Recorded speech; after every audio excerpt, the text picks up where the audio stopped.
Hello, everybody. It seems that we are live. All right, cool. All right, a lot of people today. Hello, everybody. All right, let's see who is here. Right, so we have Liam and we have Captain Black. Cool. Hello, welcome. All right. Who's in? Hello. Yeah, Team Elena Felici for live, for sure. All right, cool that you all made it here. That's amazing. All right, let's check out how this thing is looking. Give me just a little second. I'll be with you very soon. So there we are. Let me just set my phone as my monitor to see all the comments and everything live. There it is. Daniel, hello, everybody. Cool. So who is excited for this amazing week? All right, yeah, it's happening. I mean, 5.2 and UEFN. That seems like a very nice start, right? Because let's be completely honest. Like, March is the Monday of the year. Like, nothing happens, before March. So here we are. All right, amazing. So the plans for today is to talk animations because it's Animation Tuesdays, right? And we have been working in this project that I want to call it, I don't know if it's a silly name, but I want to call it Are We Getting Places? And that is a way of animating characters with the help of the animation blueprint. That's a thing that we should use more often. And I don't know, maybe, for starters, it's not going to be like this huge, complicated thing. I want it to be more of a framework, all right, that we can apply to other kind of things. But the main focus is to be able to, for example, do locomotion on a rough terrain without having to go, and set every foot with IK and, have like a mannequin running, right? On a rough terrain, on a rough landscape, and for him to be able to sort, the obstacles and, rocks and the rough terrain with a good footing without sliding, like that is what we want to do. So the other goals are to make them, to make this system to work with Mannequin, right? With the new Mannequin. So that way it will have the best compatibility with different, characters that you can acquire, from the Epic ecosystem, either, metahumans or Mannequin characters that you can acquire on the content market. So let's jump in and take a look, how far we are into this thing. Hello, Marino. Hello, hello, beautiful people. Of course. Here we are, the most beautiful people in all Unreal. All right. But me, I have this crazy beer. I've been working too much lately, and no time, to fix it, to make it a little bit even. But maybe for tomorrow, for the GDC presentation, I have class tomorrow, and I don't know if I'm going to be able to follow it, 100%. It's so sad, but I think I cannot, get out of that one. I need to go and perform, right? But anyways, I mean, the show is going to be long, and I'm not going to be, transmitting at the same time, because maybe for the first day I want you to be able to to go through the whole thing, and then maybe in the afternoon we can have a chat and discuss everything new and everything that that was showcased through the day. And so that's the plan for today. That's the plan for tomorrow. Exciting day tomorrow.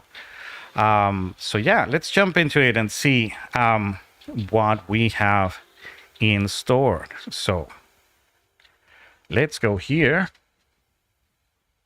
Right, so we are inside Unreal Engine, and this is what we have achieved so far.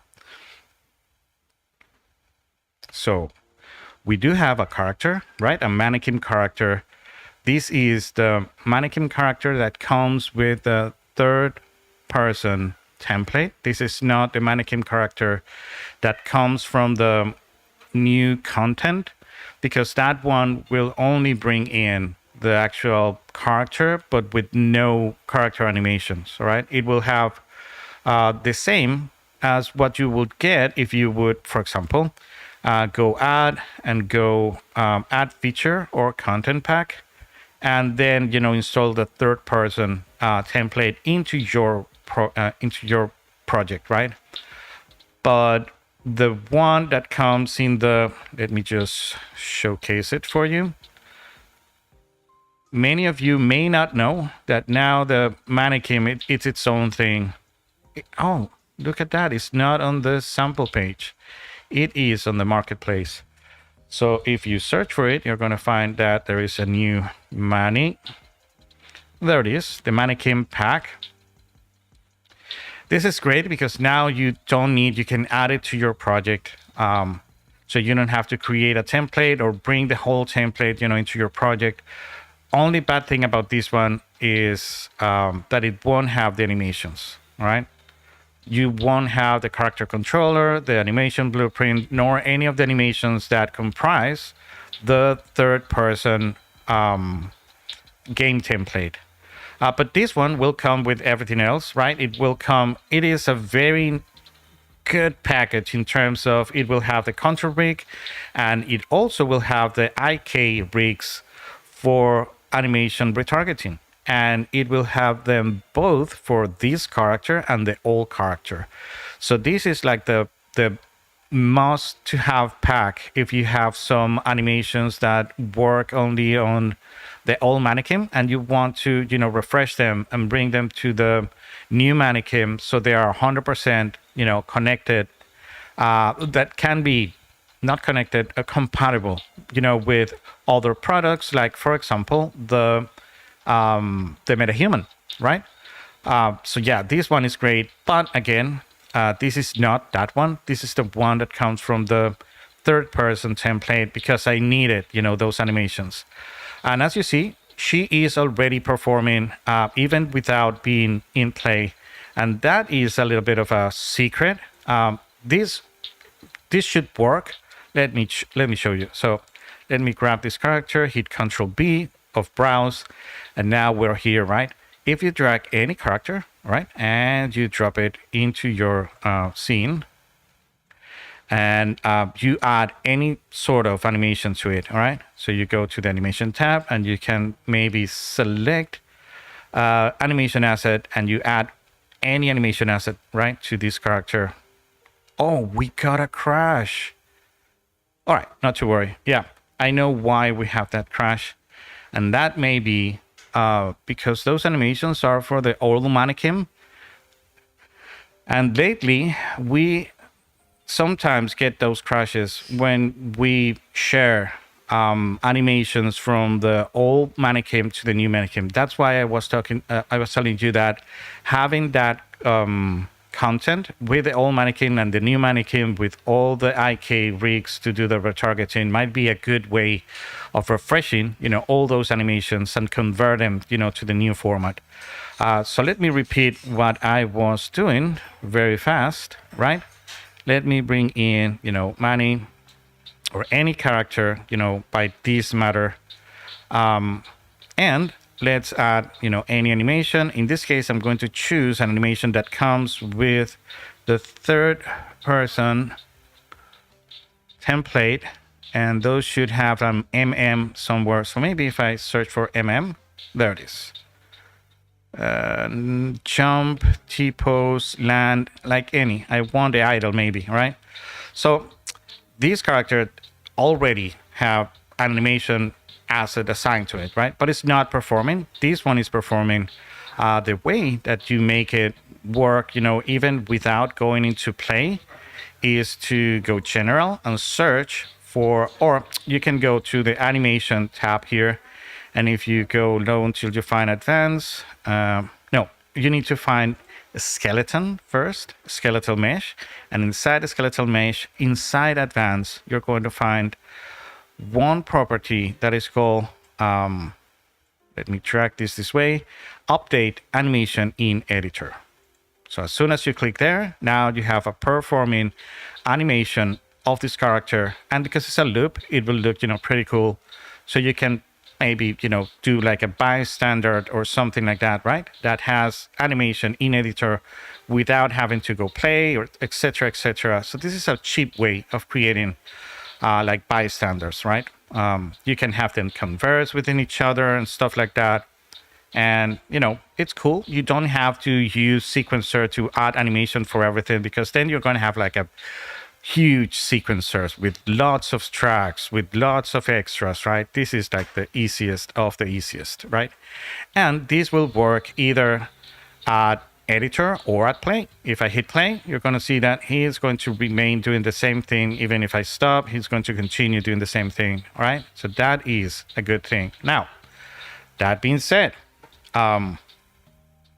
there is always, all right, we have a couple of questions. So let me read all this Santa from Real. Thank you, Liam. Thank you so much. So what's the weird clicking sound in the background? All right, let me take care of that. Sorry, I tried to be cool and put a little bit of music, but I never, find a way of doing it with class. Like Marquise Brown music, like I love his videos, and he always has this chill music behind him, and it always sounds, so great. But no, in my case, I mean, maybe it's that lo-fi thing that is horrible with the, always, yeah. All right, no, that is fixed. Sorry about that. So let's continue. Well, in this case, we are not using that particular setting, because that setting, you can also turn it on from the animation blueprint. So allow me to first demonstrate, and we're going to get there pretty soon. So what I wanted was to do something like this. So you drop a character, you can, grab it and it will start walking forward. If you move it back, it will start, moving back. And it should be, these easy, right? Easy to use. And I also would want him to also, do the side motions, right? Give me just a second.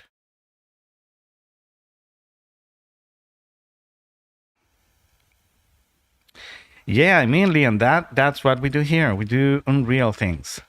All right. So this is the thing. I want this to have, side motion, and it will only do the actual forward and backward motion when this thing is feeling that it's going forward and backwards, right? So that way we know that we're going to have a good displacement and motion of this character. But sadly, we don't have enough animations on this character to do that kind of thing. By that, I mean that, let's say, the template only have like, move forward. In fact, these animations, the backward animations are the forward animation reverse. Like I duplicate them and then I change the rate backwards and move a little bit, the spine to be a little bit like he's going back, right? But that's all. It's the same forward animation, but going backwards. And yeah, that's it.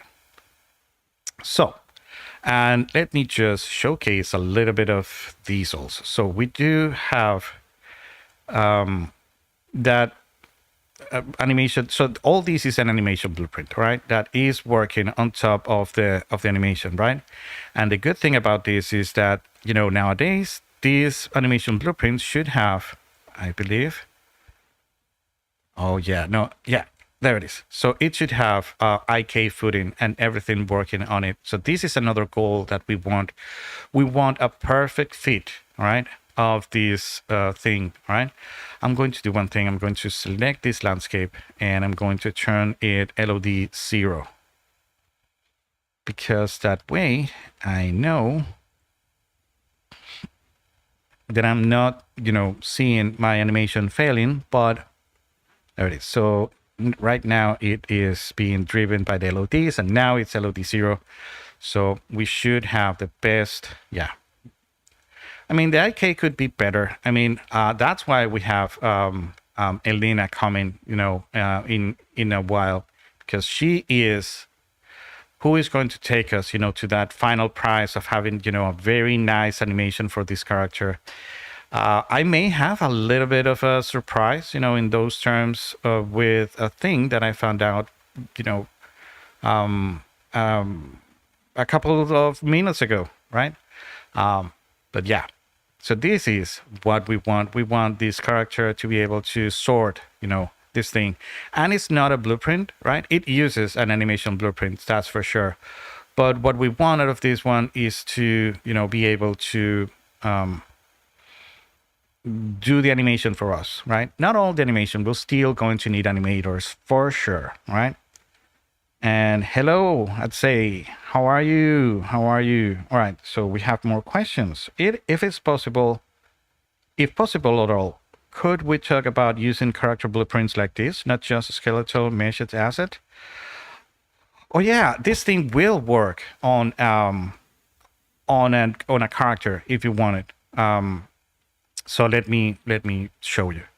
So instead of, grabbing an skeletal mesh, I could go, content and third person and go blueprints and grab the actual, blueprint, right? And the only thing that you must do is to change, because this blueprint will come with the animation blueprint, right? And that animation blueprint might be the one for the third person character, right? So that means if, I go all and go pawn, right? And I go, instead of auto possess disable, I set, 0 and I hit play. I can still play with this character, right? It's using a different animation blueprint than this one. But in any case, at any point, you can switch that animation blueprint. So I could go animation, and I want to make sure that I grab the same one because I'm awful at naming things. You shouldn't. You should always name your thing correctly. This thing is the skeletal mesh D transform something. So I'm going to search where this thing is, and I'm going to now select a proper character controller, right? And I'm going to switch that ABP Queen C for that skeletal mesh thing. And now you can see that it's doing exactly the same. So if I drag it, nope. You know what? I believe at some point, this is an easy fix. This is me casting to the wrong thing. So if you search, these skeletal mesh. Oh, because this one is the skeletal mesh transform. Yeah. I created one specifically for skeletal meshes, but this is a thing of casting. Let me show you what I mean by that. And you can see that I have an AP transform thing. That one works for that other character. But let me show you what I mean by that. So if you go to the actual event graph, you're going to see that you need to identify, who is this character and, where you are getting, all the information about location and rotation and vectors and stuff. So you can, watch the speed and everything. And the thing is that this particular one is casting, to a skeletal mesh component. And in this case, this one should use that other one. That is the ABP transform. Let me see if this one does work. And no, maybe is because I did something wrong with this. No, this is exactly the same as I left it. Compile, everything good. Huh. And will you move? No. Yes. Maybe I need to, maybe this one needs to be at play. So yeah, these may be the thing. This is an old version, but I could do exactly this thing with this thing, but this was like an old prototype. So to make this work, I believe I should simulate, then grab it. Now it's not working. So forget it. But yeah, I can assure you that we could do exactly the same thing, not only on a skeletal mesh, but also, it's a thing of casting. And, for the animation blueprint to know, what actor is getting to, query all the information that it needs, about direction and velocities and acceleration and everything. Cool to know. Now I will still work. I'm trying to make a parent character class for sequencer animation and being able to use modular meshes. All right, that's exactly somehow we're working on the same thing. Is it possible to animate that path in sequencer? Sure. Let me show it to you. So let me close this because it was a complete good. Move my countess outside this camera rig rail and move her aside. And I don't know if you saw that, but yeah, exactly. This one already start working, moving sideways. This one doesn't, simply because I don't have that animation. But that's good enough. Right, so now I can grab this character and I can put it on a camera rig rail. And I can zero it out. So I go general, now it's 0, and now this should be also 0, but this should be minus 90. So it's going minus 90. All right, numlock, there it is. And as soon as you get your camera rig rail and you start moving the position in the rail, it won't happen because I believe I need to open the actual sequencer that plays this. Let me show you. So open the sequencer. Here is the sequencer. And now if I hit play on the sequencer, there it is. It goes. And I can fix that, not to worry. And that too. Right now, wait a second. I was testing the countess. So I turn off the lock orientation to path. But now with the lock orientation to path, it should work. So now you can see that it kind of works. And let me show you how to fix these things. So that is because the actual IK has like a capsule, and when the actual transform is so near to the ground, at some point in the height it will break, right? Because this is something that I'm trying to solve, and that is I want the spline to only constrain X and Y and not Z. So we can have something that is, fairly straight right, in terms of C position, and still have like a character that should be able to go up and down hills and stuff like that, right? So for that, the only thing I'm going to do is I'm going to drag the, so this is the IK system working, right? The IK system that is in the animation blueprint. So I'm dragging it up, and at some point it's going to jump, right? So I'm going to put it as far as I can go without it jumping.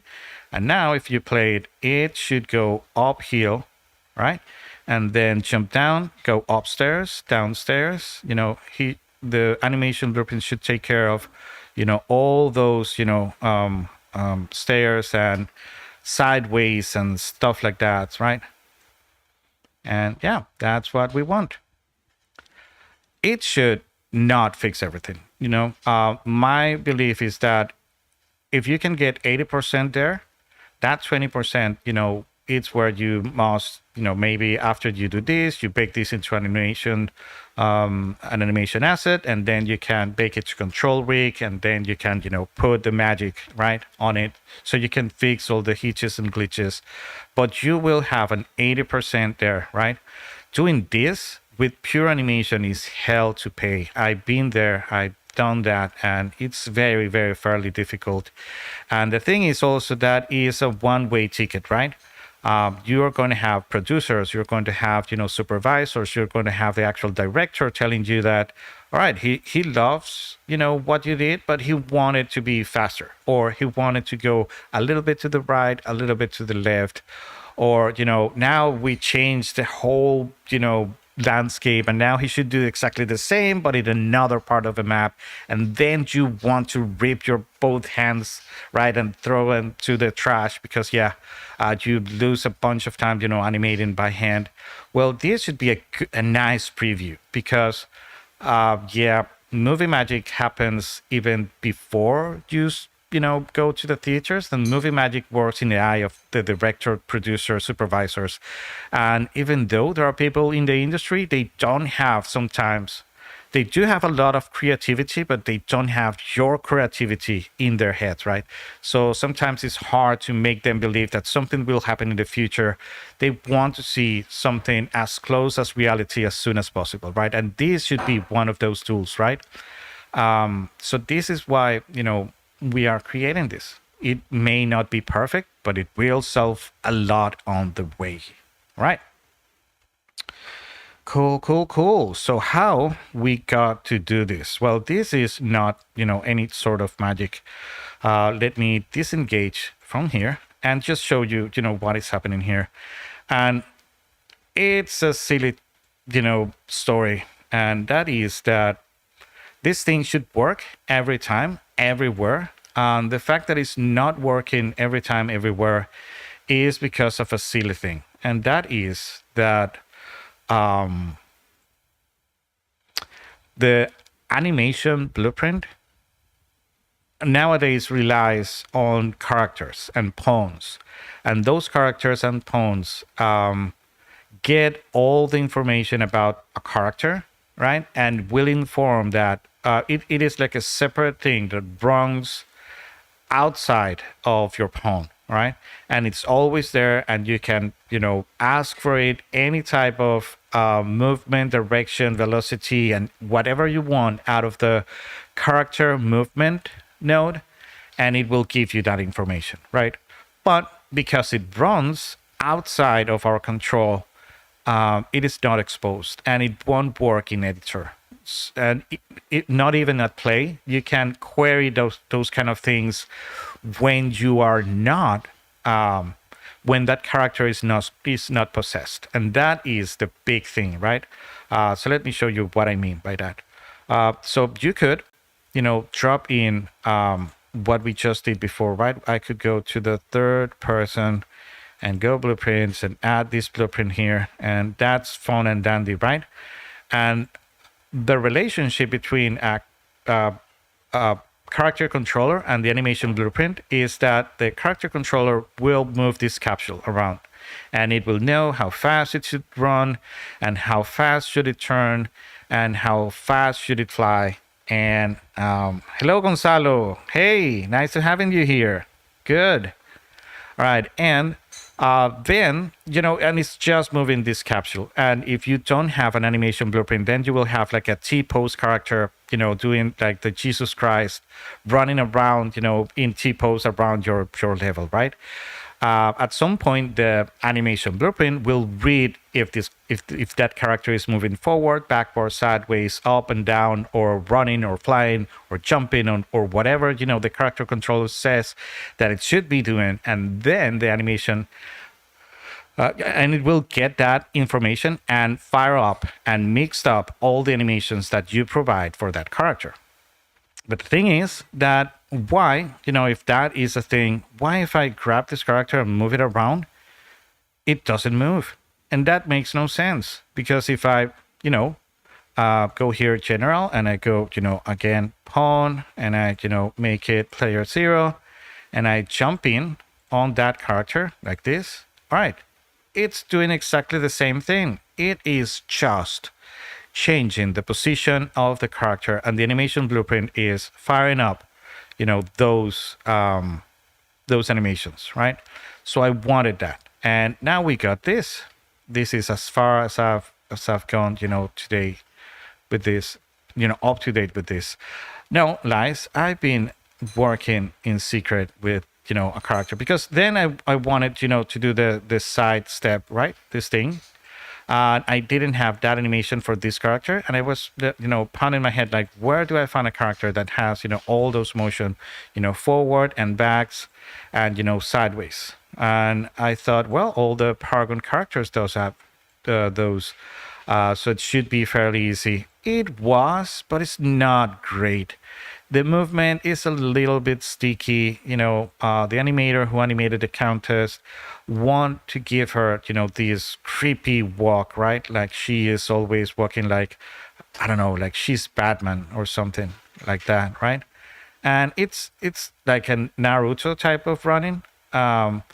So it works, but it doesn't work well. She never walks, so she doesn't have a walk animation. So when you try to move a little bit slow, she's going to do that funny, funky type of, one step over the other. And yeah, this thing was a good test, but it won't be, the final thing. So, all right. So everybody's in love with this thing for sure. So let me show you what I did and how I did it. It's fairly simple. So let's talk in the case of the Countess. All right. So for the Countess, let's go where her. Come on, take me there. Won't you? Right, there it is. So I wanted to work directly on the skeletal mesh. I don't want to work with the character controller because simply, you might not need it. If you have a very good animation blueprint, you should not need, at least for what we're doing right now. So I had to do 3 things. I needed an animation blueprint, and I have it here. And I needed 2 separate blend spaces. One when she's walking forward, and one when she's walking backwards. And you're going to tell me, but why? Well, the rules are that those. Let me show you what blend space is, because this might not be something that everybody knows. So what this will do is go from idling, right, from stop, right, and we'll start moving the feet when you reach some particular velocity, and then it will, depending on the direction that you go, it will engage with a particular animation, and it will mix animations in between, right? And you can go forward, and you can go a little bit of sideways, right? If you go like this way, and you can go the other sideways, all right? But when you are at full speed, you won't notice it, and it will be a little bit cleaner this way. And then you can go full forward, right, going this way. So this is a animation space, right? It is a blend space. How the hell do you call this one again? Epic blend space, exactly. So, and this is it. And I won't use the backward and forward animation in the same space, simply because you never would think of mixing, a forward and a backward animation. So you would only use animations that you can blend inside the same blend space. don't try to do everything at once, in these terms. So every animation that you want to mix together, like the sideways animation, the idling animation, and the walking, well, this is like a walk, and the full forward animation should be, in the same. So we have the same for the backwards, and or almost the same. This one is a little bit different because going backwards, it looks a little bit better when you do the sideways thing. But going forward, it looks silly sometimes. So that's why I added a different animation. So the way that you use it, you simply grab an animation, you put it somewhere, and then you check out how she would look when she get to that particular speed or position or combination of those of different directions or stuff like that. And if you don't like it, you can delete it. So we might go through all these, if you want. Maybe not now because it's going to be a little bit boring, right? I want to show you, the final thing. And that's it. Now that you have these, all you need to do is a place to mix it all. So you have a little bit of a mix in here, but you would need somewhere to mix everything. And that something is the animation blueprint. So this one was made from scratch, all right? So let me show you what it is. So this is all I have in. So right here, all I'm doing is getting information about this skeletal mesh as an actor, right? So I go and say, all right, you, animation blueprint, who is your owning actor? So this is an easy cast, right? So it will always tell me if I drop in a skeletal mesh and then I add that particular animation blueprint to it, this shall always return this actor, right? So it's an easy cast, right? The owning actor, and then save it as a skeletal mesh actor, right? So I'm guessing this thing is not particularly needed, I believe, because we're never using the skeletal mesh component. We are using always the actor. So I'm going to try to, bypass this thing, and it should keep working without any issues. So let me see. No.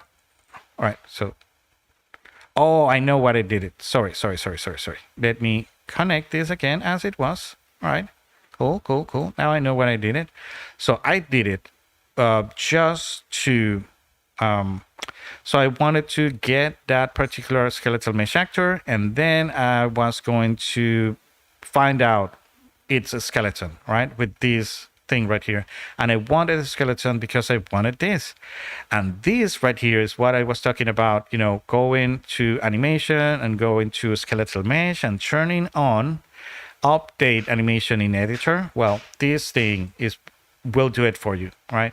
This thing will get that skeletal mesh actor, will get the skeleton, and will turn on set update animation in editor for you, and you set it on, and that's it. So that is like an easy way of every time that you simply you can at any point delete this character. Yeah, she is on a sequencer. That's not important. So every time you drop in, a skeletal mesh, and she's going to come on the T pose or the A pose, and you go to the animation and you simply add a new animation blueprint, and you search for the the transform AB, and sign it. Now she's going to be animated in editor without going to play or stuff like that.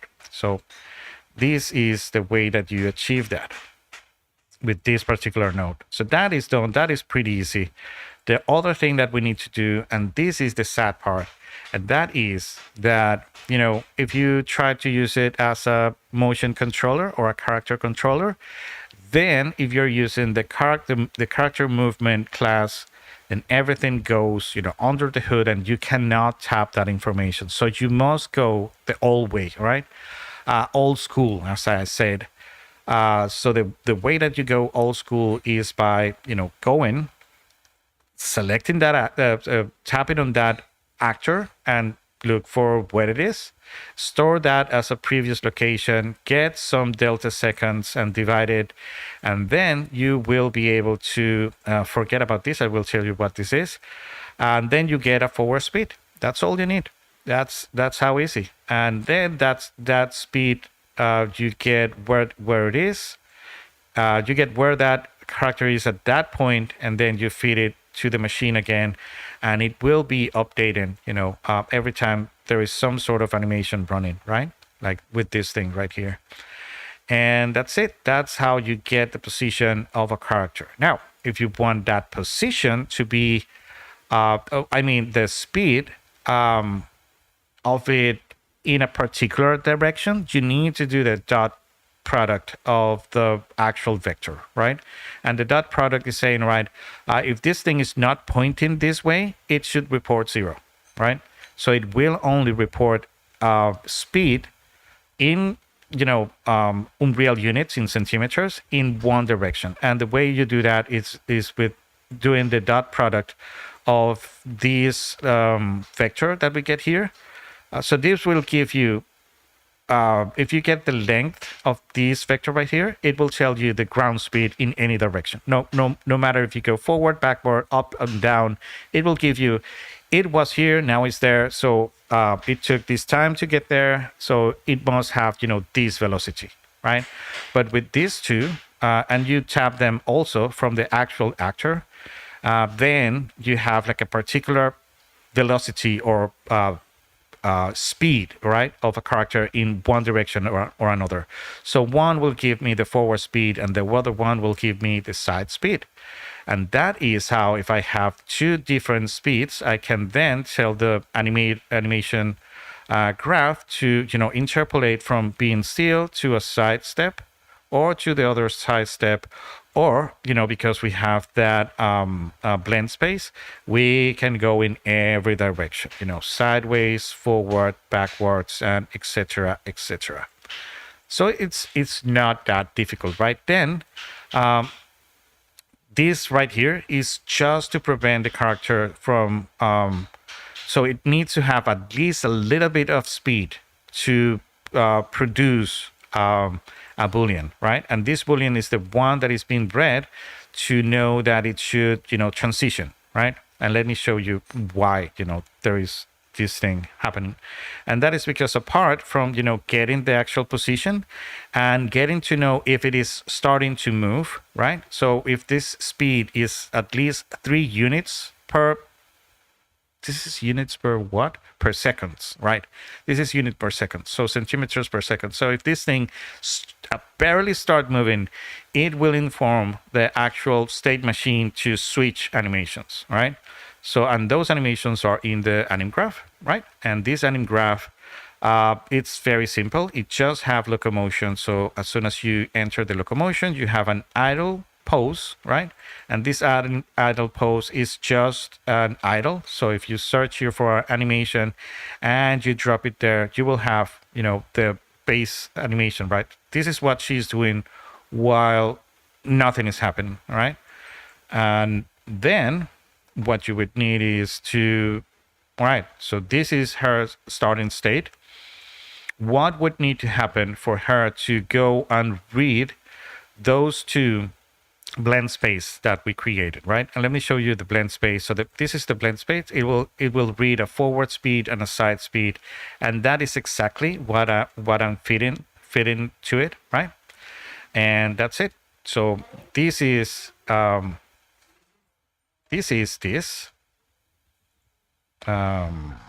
forward one. Let me show you. So this thing right there is this, right? But instead of me piloting this thing by saying, all right, 0 speed, now this is full left side speed, this is full right side speed, this is full front speed, right? Forward speed. Well, we can get that from these two guys, and these two guys are being fed by, these calculation of if she's moving forward, backwards, left, or right, mainly, right? And that's it. Now, this won't fire until something is met, and that something is met is that should move, right?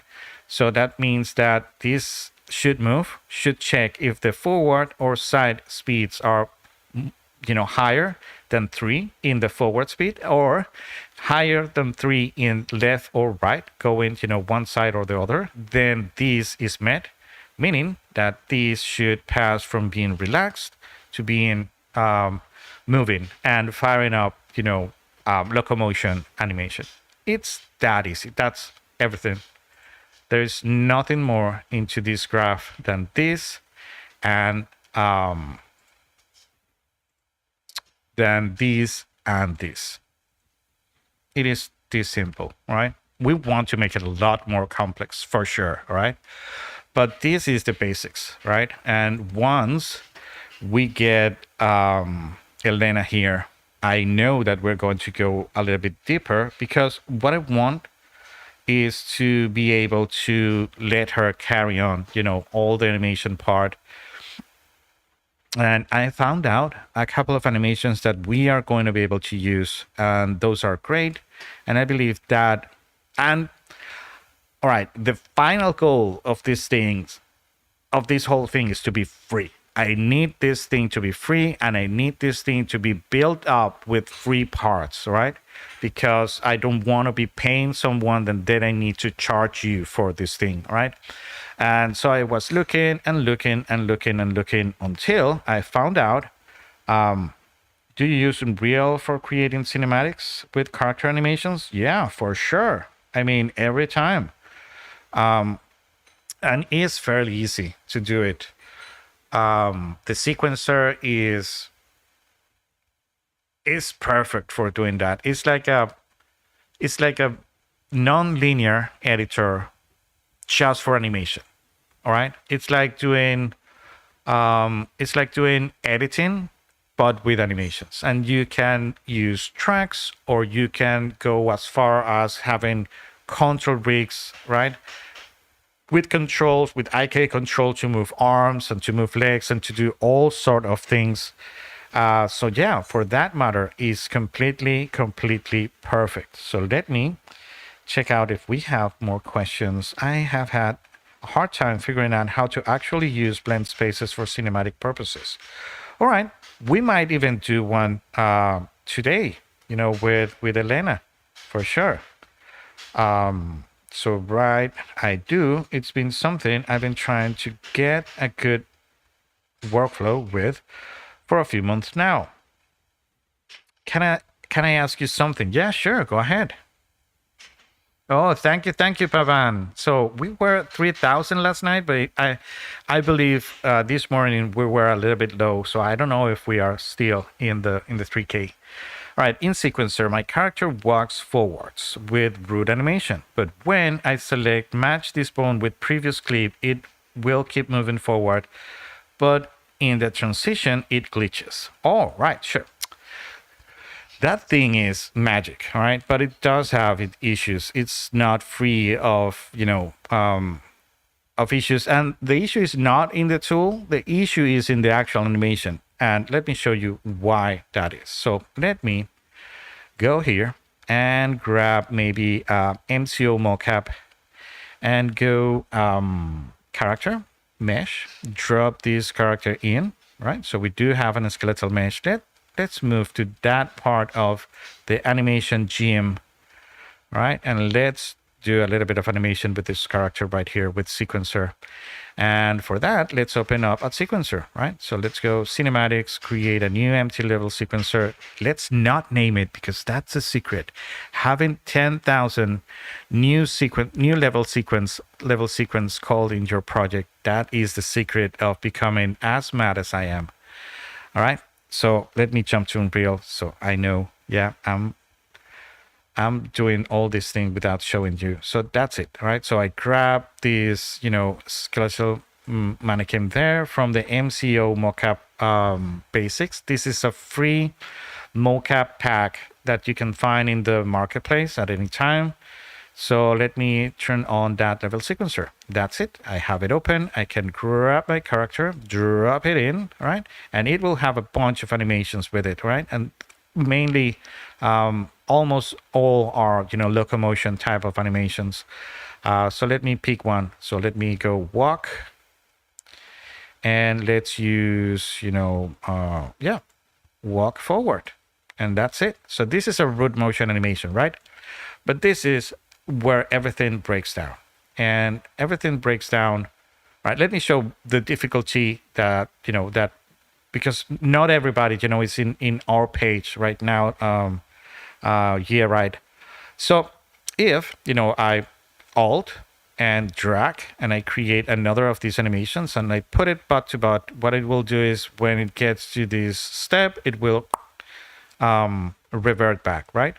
And what you want is for him to continue, moving forward and forward and forward.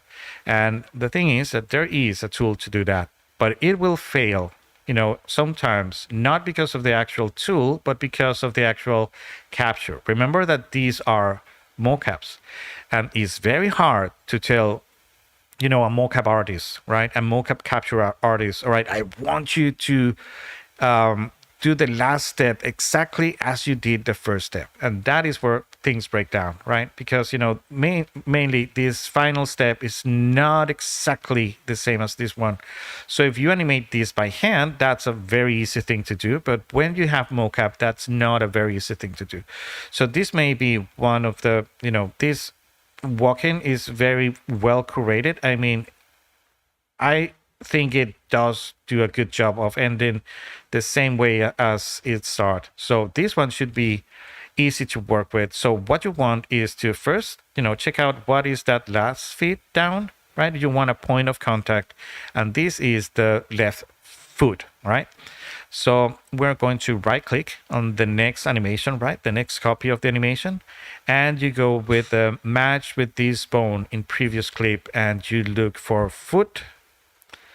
And there it is. I want to match the left foot of the previous animation with the next animation.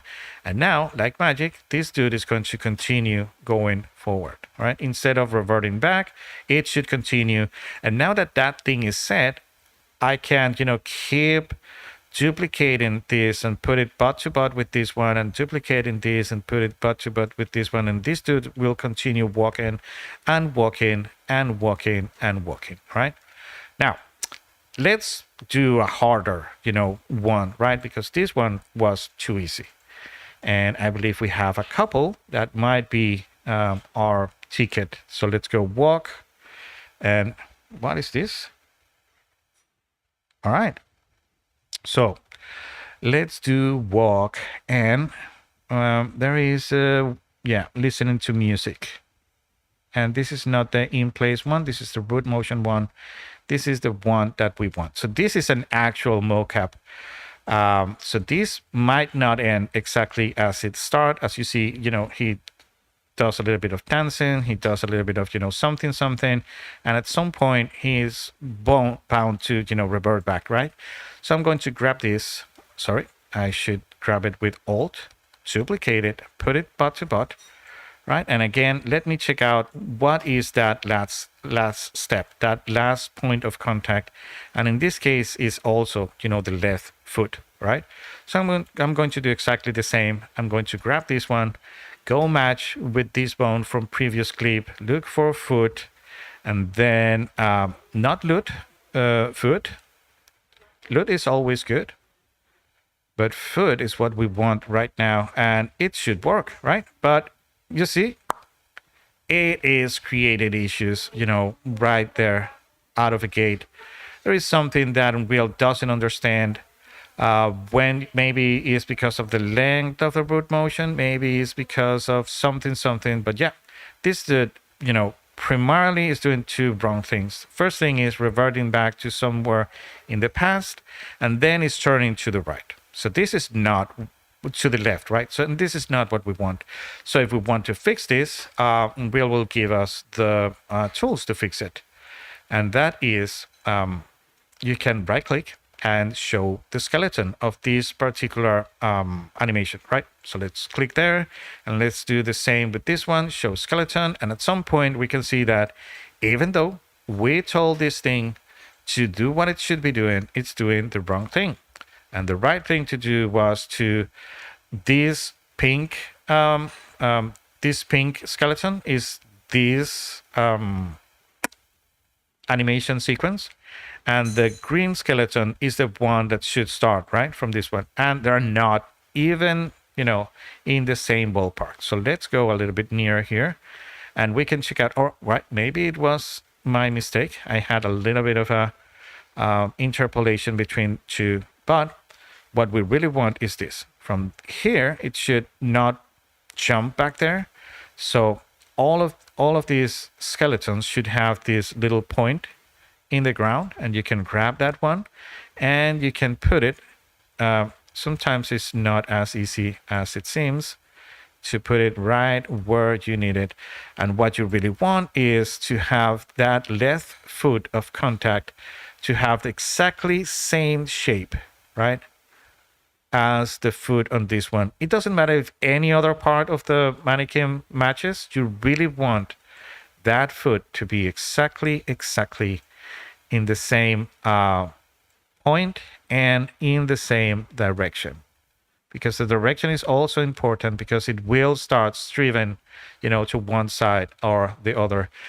For the rest, it's not that bad, the match. You still will have a little bit of a hitch, but then we can use a little bit of a mix, of a blend of the animations, and that should be it.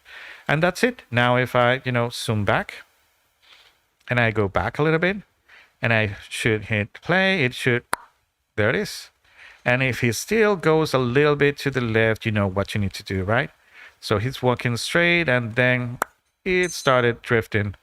Well, let's go to that particular place, like there. And I should grab these and turn it a little bit to the right. So now it's a little bit more in line with this one. And so sorry. And now it's just like that. And we are done. Now we can hit play and we can see that, boom, there is the mix. And he is still walking. Now it's striven to the other side. I don't care. You know what I mean? You really need to massage this thing. But at some point, you are going to be able to, again, because this one is ready, you can now Alt, drag, and drop, and you put it butt to butt, and this dude will continue walking and walking and walking. There is the other point. There it is. So now I can grab this one, right click, turn off the skeleton, grab this one, turn off the skeleton, and do the same one with this one, and that's it. Now we have this dude that should be walking from there to there. Again, this thing is cool, but what we are doing with the animation blueprint is even cooler. It's much cooler. You can do this like in, all right, you saw how much time do I need to do this, when you can simply grab this girl, right? Drop her in, right? Don't crush, right? Delete the contour brick. And simply without adding any animation, I could go, let me do, the full thing so I can show you. Let me grab her, put the translation thing and move. Nope. I don't want a copy of you. I want you with shift. There it is. And I will find this dude right here. Let's go to the start of this thing like there. Let's move her back there, right? And I can point her in the direction that we want. And I will add a key to her starting point. And whatever this dude is at the end, I will grab her and put her right next beside him like this. And this is it. Not only it will do the exact same animation, but it will have a starting animation from 0 to full walk. And then, let me just show you. There it is. All right, maybe the start is not what we want. So maybe let's do this. So this dude from here to there, let me advance her, right there. So now she should be at full speed, right? And that's it. Now they are both walking, side by side. Again, the animation is not the best animation in the world, but it's doing, the thing, right? And now you have a character walking, with good foot placing, right? And yeah, it's a way of doing things nowadays, right? All right, we have more questions. Let me read them.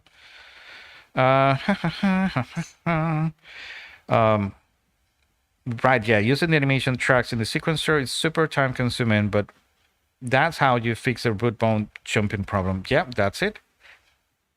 All right, Elena is not still here, I don't believe. Let me just check. Let me jump there.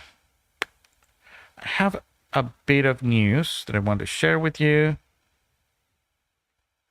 All right, she's coming. She is on her way, so she will be joining us pretty soon. All right, good, good, good, good. So let's keep at reading your questions. Hello, Jay. Hello, welcome. Gabe, can you show us how you would switch the animation that she's using to the same listening to the music animation? Yes, I can. But the thing is, all right, wait a second. Did I hear someone entering Zoom? Hello, hello, Elena. Can you hear Elena, everyone? You should. Let me see. All right. Someone type in the comment if you can hear Elena.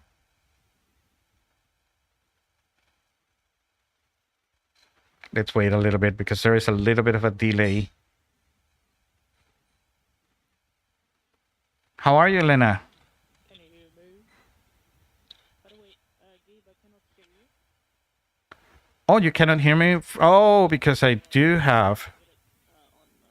Yep. Let me fix that pretty soon. There it is. All right. Now can you hear me?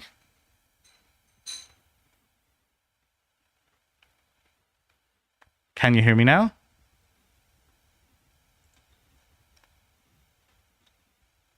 Oh, I have the desktop audio completely down. Now they should hear you.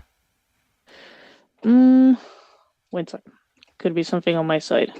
Let me check and see if I do have. I mean, I could hear you on. Wait a second. I think I I know cannot hear you through what is Zoom. happening. So I need to change the microphone from here to there. And now you should be able to hear me. Hello, hello. Hello. Can you hear me? Can you hear me now? In Zoom? Hello, hello. Still nothing. I can hear you from YouTube, but I guess it's delayed. All right. Let me check out what could be happening. But maybe it's. All right, it's all right. Yeah. I think I can help you with that one. Let me do this like that. I mean, I tested the. Sometimes Zoom doesn't like. There it is. Can you hear me now? All right. Yes. All right. Yes. Now. Yes. Zoom doesn't like when I change the input of a mic, and I was using this one for something, and oh yeah, sorry, I was playing with Franco on Sunday, and I changed the microphone from this thing to yeah. Give me just a second. I need to sneeze. No problem. All right, I'm back. Perfect. All right, so let's set this thing so everybody can see you. Let me turn off this light because this thing might be too much. This thing is too crazy. The sun is too crazy right now. And now we should be able to go back to Unreal, and I should be able to show you. There you are. Everybody say hello to Elena. Hello. How are you? How was the day? How was? What? How was your day? Oh, my day was fine. I've been I've been working on my VR stuff. I don't know if I explained the last time. I'm doing a little like virtual puppeteering project with VR. Right. Using tape recorder and like performance recording. So yeah, it was fun. Cool thing. So let me show you what I have been working on. So these are the progress, right? This also might be as far as I will take it. So I could make, right, let me delete this guy so I can show you maybe saving the sequencer, close by it the way, up. can you share your screen on Zoom as well? Let me Or see. would you rather have me seeing it on YouTube as you want? Oh, no. You should be able to see it on Zoom. Of course. There it is. Now you can see me on Zoom, right? Cool. So you have like a live feed, and they have a little bit of a delay there, right? Exactly. And maybe I could turn on my video. Oh, but if I turn on my video, I won't see myself. So that's good. So this is good enough. All right. So this is what I, how far I have take this thing. So if I go, maybe where this girl is, yeah, and I can grab, any money, the simple or the other one, it doesn't matter. And I drop it in. The only thing I need to do is to add the animation blueprint to this guy. And for now, it has a funny name. Let me see if I can find it here. So it's the skeletal mesh D transform. I don't know why I call it like that, but that's it. As soon as you put it there, he should start animating, right? And now you can, drag him, and he would move forward, and he should move backwards. Damn. Okay. Have you already showed how you set that up? Yeah. I went through the whole thing, the animation blueprint and everything. Let me just show you. I really try to make it as, easy to follow as possible. It's nothing crazy. So casting, so the dude have the actual animation blueprint knows what actor is the owner. We store it on a variable. Then I just use this.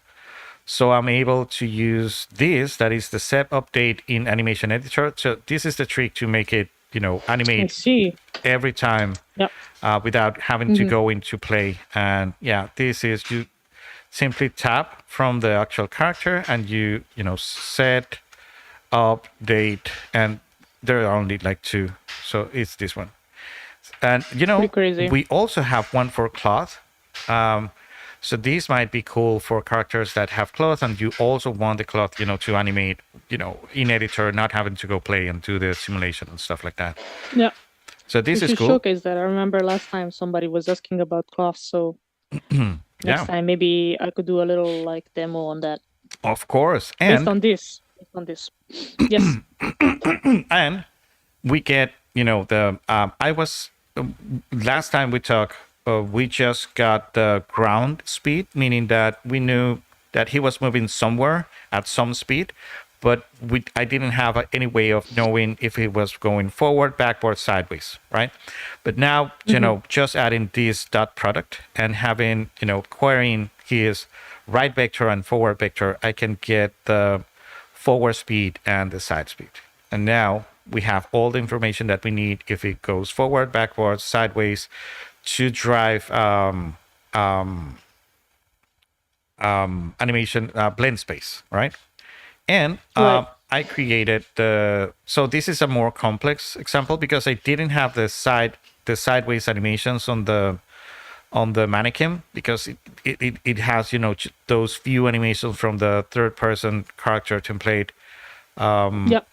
So with this one, you can see that she can go sideways, right? And the other side. And then even if she moves forward, she should have a little bit of that, sideways animation. I had to cancel it, at some point and, copying the full forward animation up here to the side because the dude that animated, this character, tried to give her, this weird way of walking, and it simply was not working. But let me show you. She's got groom, or is the groom? Oh, that's groom. Yeah, that groom. That's groom. Okay. And I believe it's animated with this thing. It's calculated while she is. So I believe that. No, here is not animated. So maybe I should turn on. That's something that we might. But now she she moves sideways and the other side, and that is good. And she goes forward and she goes backwards, right? And, so this is the deal. And this is how I want you to help us, and maybe on our next live. I know that this won't be, we may have like a version 1 of this thing that we can offer, but maybe we can wait and have something a little bit better. So I was, thinking like, where are we going to find a good set of animation without us, having to go and animate the thing? It might not be a hard thing because, all these are just small dupes, right? But still, where we can find a lot of those animations. And then it dawned on me. I was like, all right, there is a place where we can find all those animations. And let me show you what I mean by that. And that is and it's not here and it's not there, of course. So let me go back here and let me go here and there. And I'm going to close this for the time being. Yeah, save everything. And we close this and let's check out a little bit of the, so what is the people saying? All right. So, hola Elena. Hello. Hello. All right. So someone was also asking about, matching and how hard, it is to match root motions animations with match the bone from the next thing. So we did a little bit of that exercise already. So I matched the foot identically. So, all right. No, it's still rubber banding for a split second. All right. So for that, I will give you a little bit of advice in a second. Let me keep on reading. So could be the clip beforehand. Yeah, but the issue that is a short clip. All right, so this might be the issue. Let me show you. First of all, let me show Elena what I just found that we could use. So I was thinking like, where are we going to find all those animations? And it's right here. So if we go to the CD sample crowd, they have a full set because they have, at least on the, not in this particular, because again, let me maybe showcase that so people know what are we facing here. And that is that it comes in 2 flavors. You're going to have the full, CD sample that should have the what I know would be a very hard to follow and complex animation blueprint for those crowd characters, right? Because they work perfectly, right? But the thing is that I'm afraid of using that one because, again, this city sample uses the mass AI and that thing is C++ and that thing must be injected like everywhere, inside that animation blueprint. And I don't want to mess with that. And, creating one from scratch should be pretty easy. So you can go to the marketplace and you can get the actual city crowd. So if you type city or crowd, maybe. Crowd. Really? Oh no, I'm in the vault. Yeah. Awful. Right. I need I need sounds for the live stream, like wah wah. Yeah. Strike one. All right. So it is a crowd. There it is. So this one right here is the one that I have installed in this project. And this one will have, all the animation, but it don't have, as far as I remember, let me just check it, pretty fast. I don't think... Let me send this over in the chat at the same time. That this thing doesn't have an actual animation blueprint, but they do come with all the animations. So it's maybe a win-win. We don't have to deal with the hugely complex animation blueprint, and we can create one of our own and we have access to all those animations, and all those animations are MetaHuman ready, so they should be also mannequin ready. Because I was telling, to everyone, to the listeners, that Yep. one of the objectives is to have this working on the new mannequin, on Manny and Queen, because there are like the missing link, right? There are these in between, the old thing, from the old mannequin and the metahuman. So even though Yep. we do have all these animations on the metahuman, I would want to revert them, or make sure, that whatever we do should be, on the skeletal, on the mannequin skeletal mesh, right? So let Okay. me open up this thing and let me check out. Right there, we should have the answer. Do we have? Yeah, we do have. How many of those do we have? Oh, we have a couple. Let me see. We have an anim BP. Oh, we do have the full. We have 2 on MVP. Yeah, we have one for the female and one for the male. How good it Yep. is. Let me open it up. Oh, no. These one, I believe, are for capturing. These are not for locomotion. Because this is the anim graph. We don't have like a way of switching, from idling to We thing. don't have the state machines. Yeah. So this thing is for capturing. No, not only capturing. This might be, because it has the control brick here. No, it is capturing, because this is where you should input the control brick from, if you have Rococo or the other thing. So yeah, this is not what we want. So that's good, because creating. But that's okay. Ones right? from Because scratch. they share the same skeleton with the mannequin, so we can just take that one. Yeah. Couldn't And the good, nice thing is that we do have, if we search for, I was checking it out a little bit. So we do have a couple of idlings, and that's good, right? So we should have, a way of having like a stand. Maybe in the we should start maybe with, some neutral, idling, and then maybe in the future we could, make it a little bit more rich. But at least, for now, to have it at least working. Sorry, with this whole system that we have planned. So we have a walk forward, and we have, this is like a neutral walk forward, and at the beginning we should have like the everything as neutral as it have, because it has a lot of variations.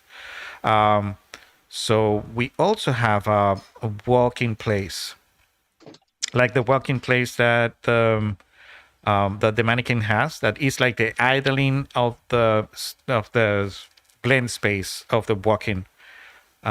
So where is it?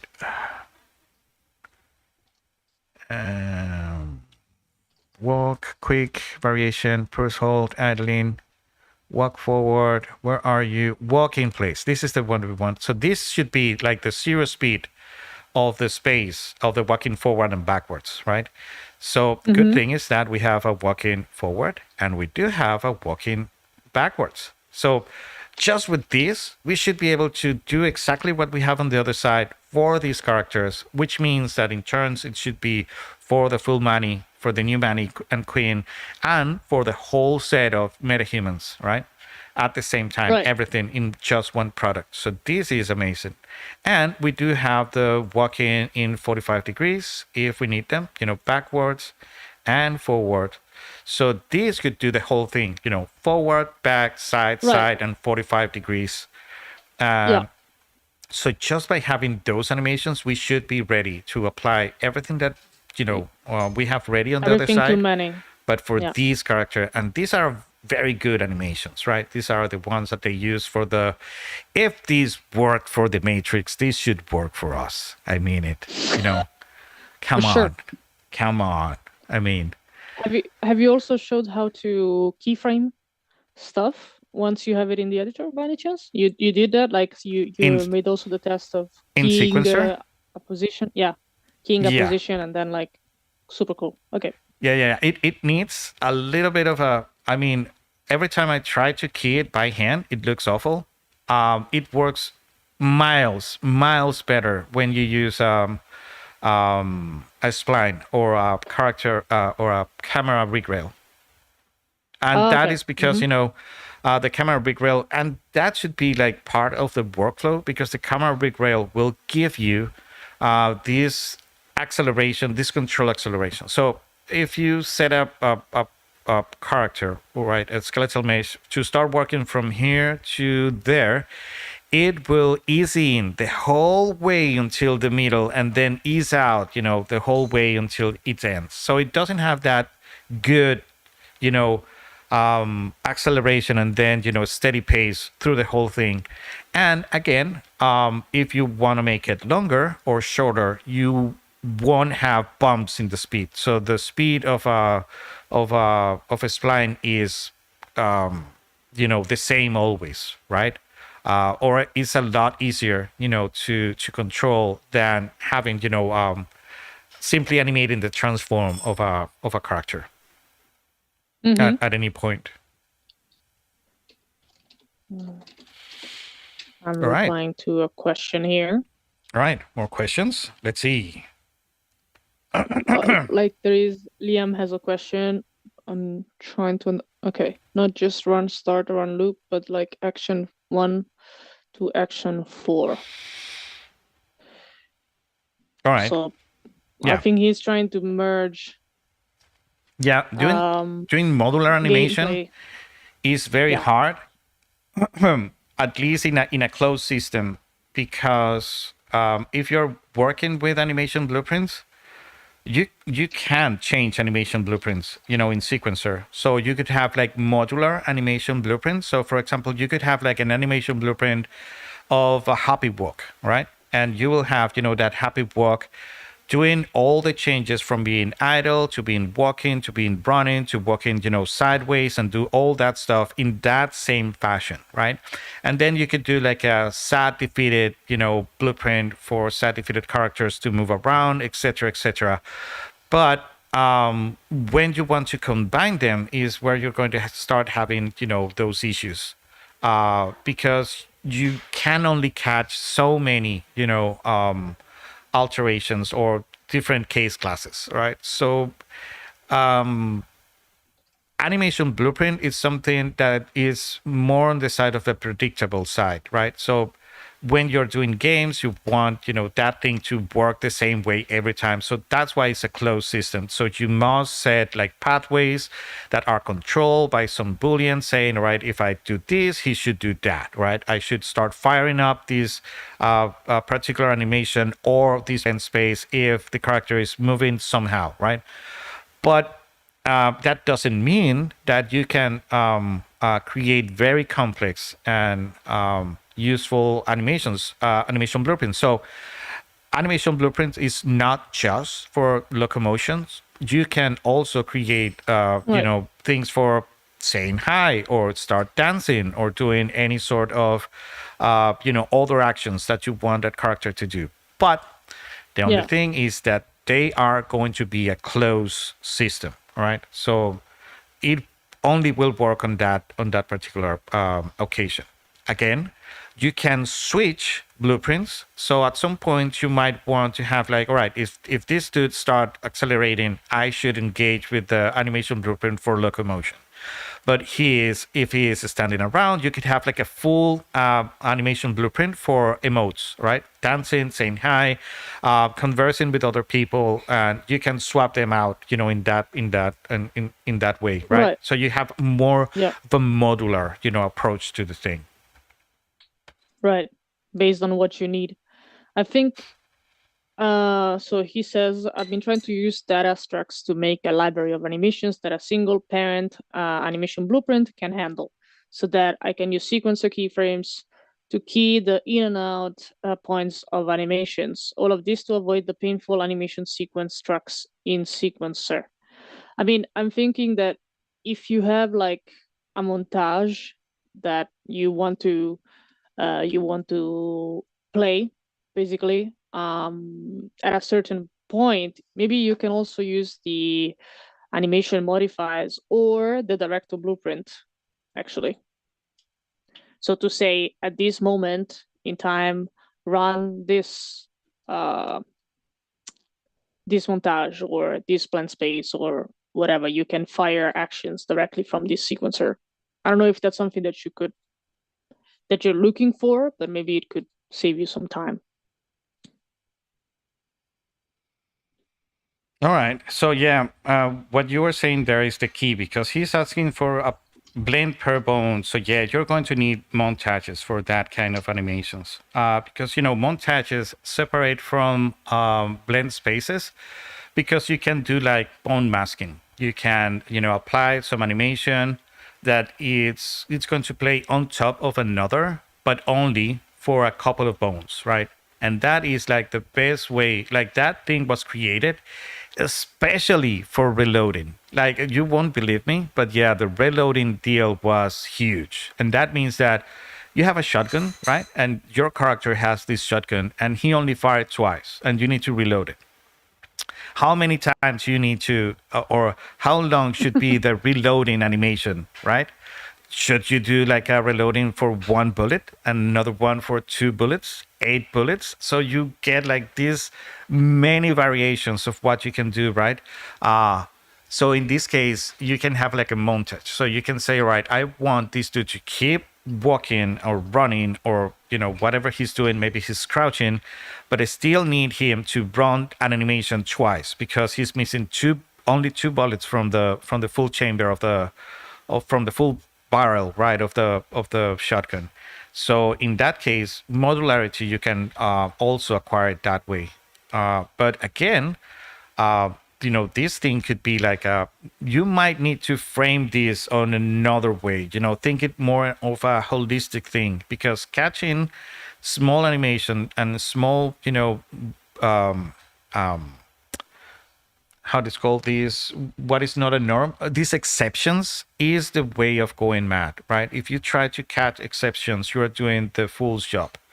So try to Right. look at these on a full frame, right, of a framework that should help you, to work in any case possible. All right.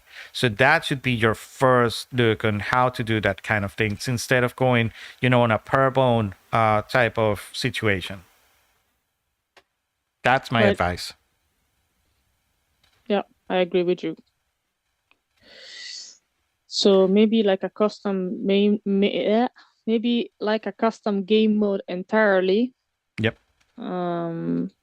Yeah, like something that is just for you. For example, the puppeteering that I'm trying to do now, it's doesn't have almost any locomotion. It just has basically expression mapping, something like maybe you would see something similar in Little Big Planet, and you need to move the hands, so it's completely different from a normal gameplay mapping. It's like just whatever we need for the production.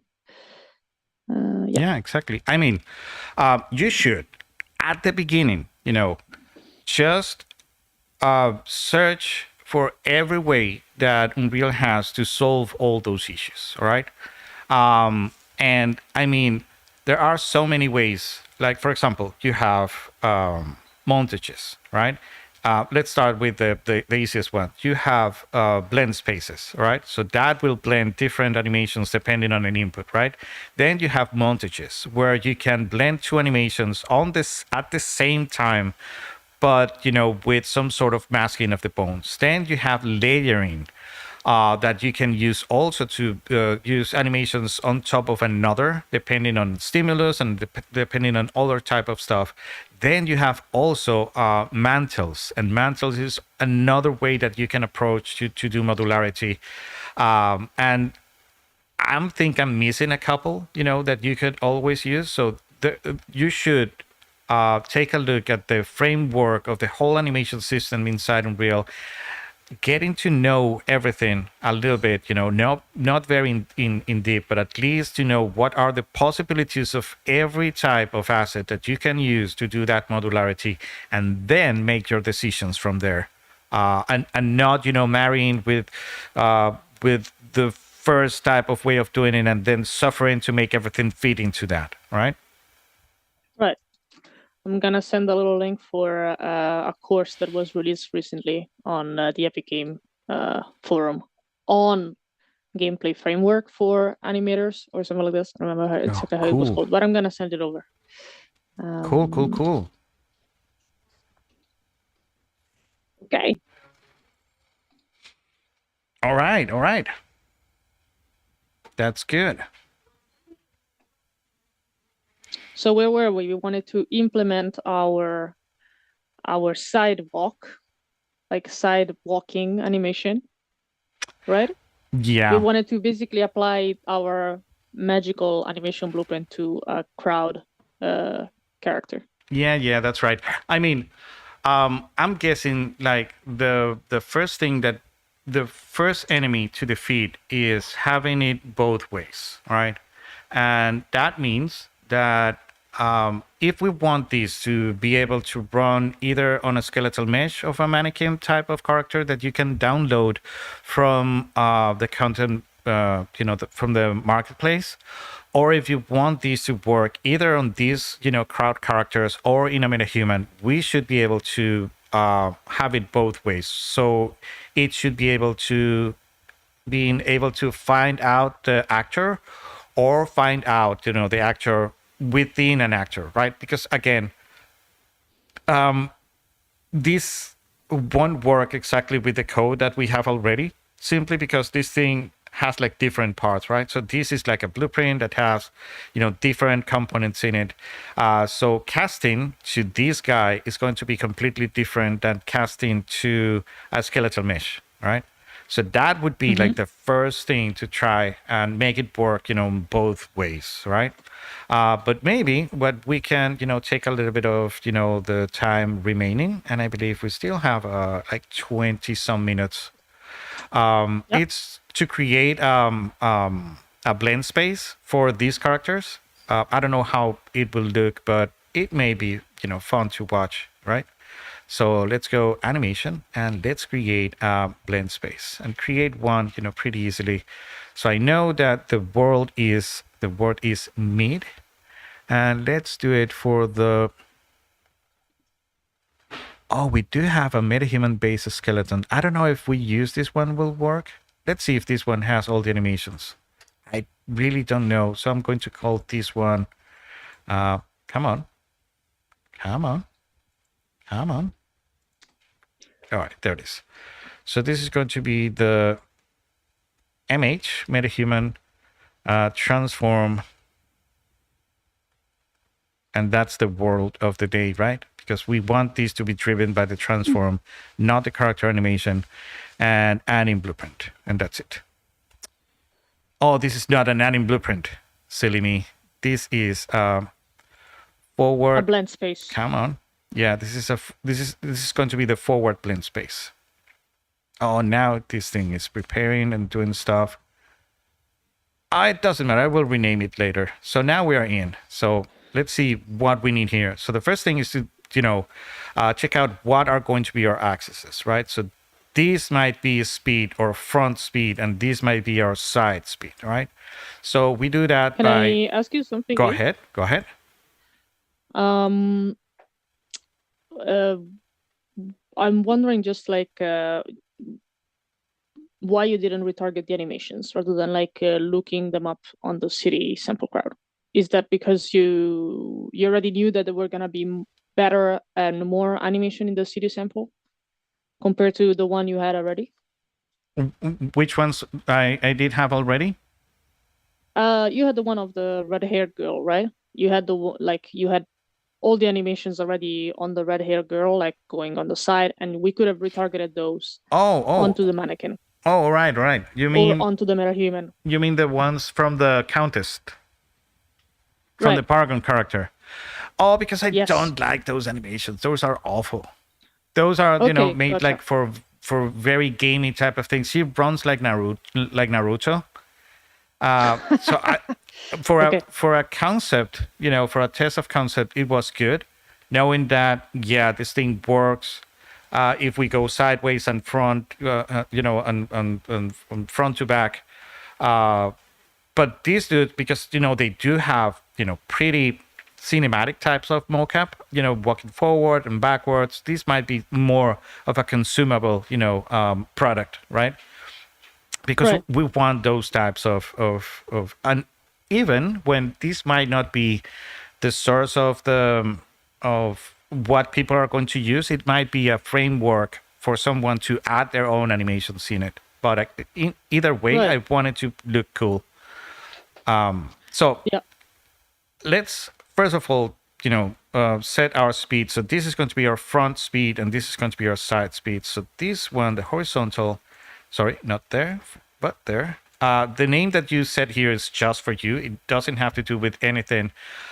It will be inside the state machine. So don't put like gibberish here, but don't worry, it's nothing that you will be query out on how it is called.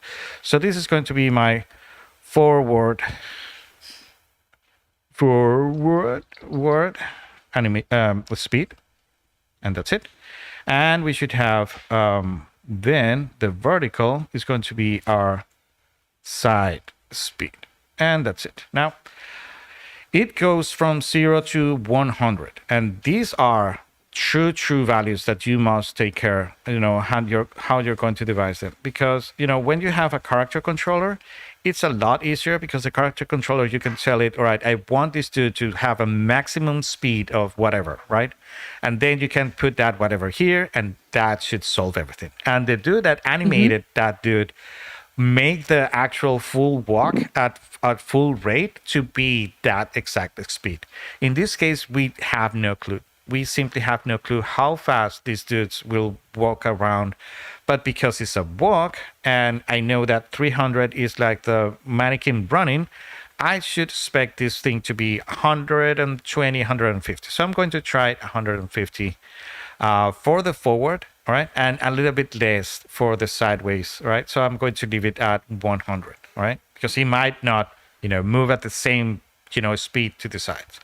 Now you can see that, this thing was renamed. I have a side speed and I have a forward speed, and this is working well and fine. Now, we need a start now, right? We need some place where everything is going to start, and where this thing, with the minimal amount of value on any of the two variables that is going to be controlled, should start, right?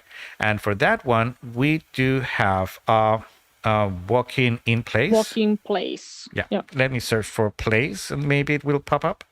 There are a lot of places here. There it is. It's the first one. So you grab the walking place and you drop it inside here, and there it is. It is doing the exact walking place. You know what? This is not. These are from the what? Oh, I see what is happening. It's this thing because they share doesn't the same have. skeleton. Yeah, Or what? this is not the skeleton that we want. So what would happen? I know that Unreal is going to crash if I do this. Can I change the dude here, or it will blow up if I use the male? It may blow up. You It might doesn't need to matter. change it in. I won't risk just it. What I'm reassign going the to do is skeleton. simply, do a new. Okay. Yeah. It won't take too long.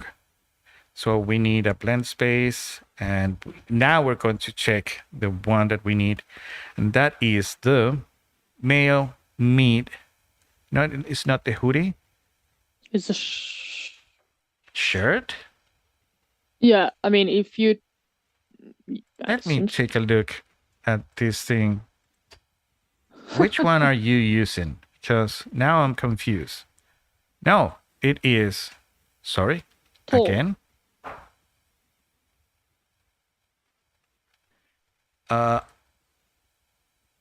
Yeah, is the M tall normal base. All right, let's use that one. Let's do it. Sorry about this one. It's not the one that we want. We don't have all the animation on this one.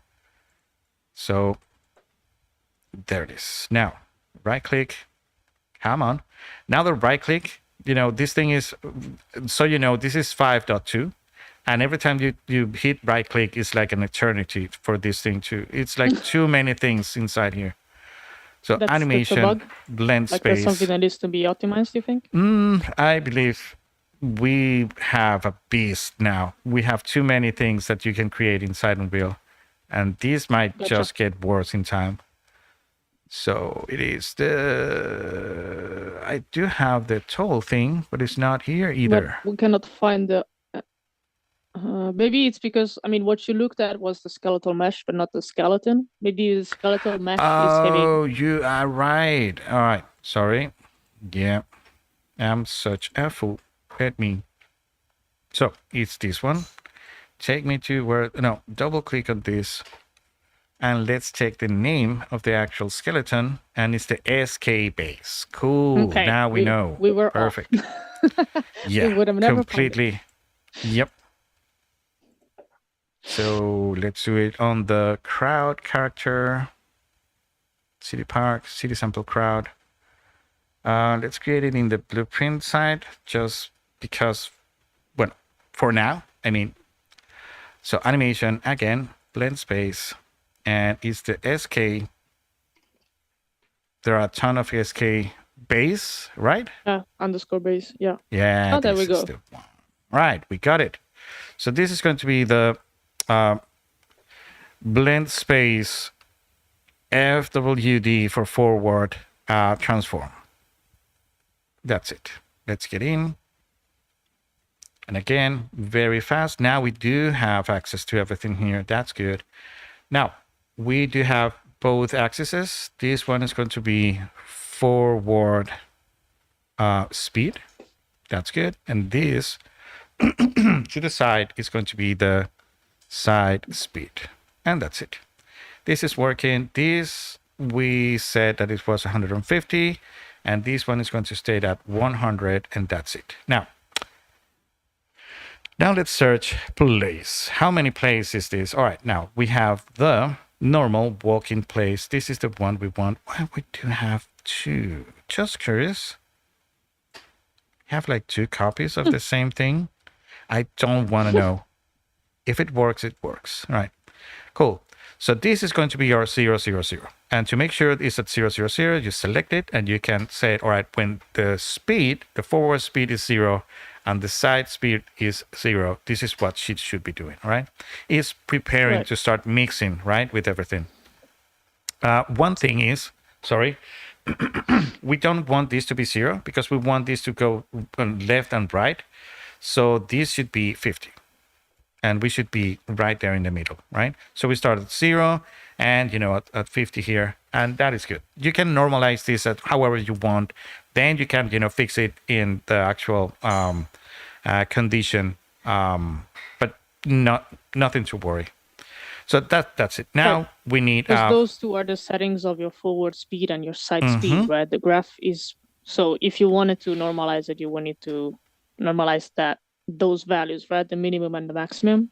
Exactly. So if you put the minimum at minus 100, then you would have, so if you put the minimum at minus 100 and the minimum of the horizontal at minus 150, then if you put it at 0, 0, it will be in the center. So, yeah. Right. In terms of how I'm getting the actual speeds, they come with negatives, right? But I found out that it's a lot easier to do it this way, because this way you can copy and paste.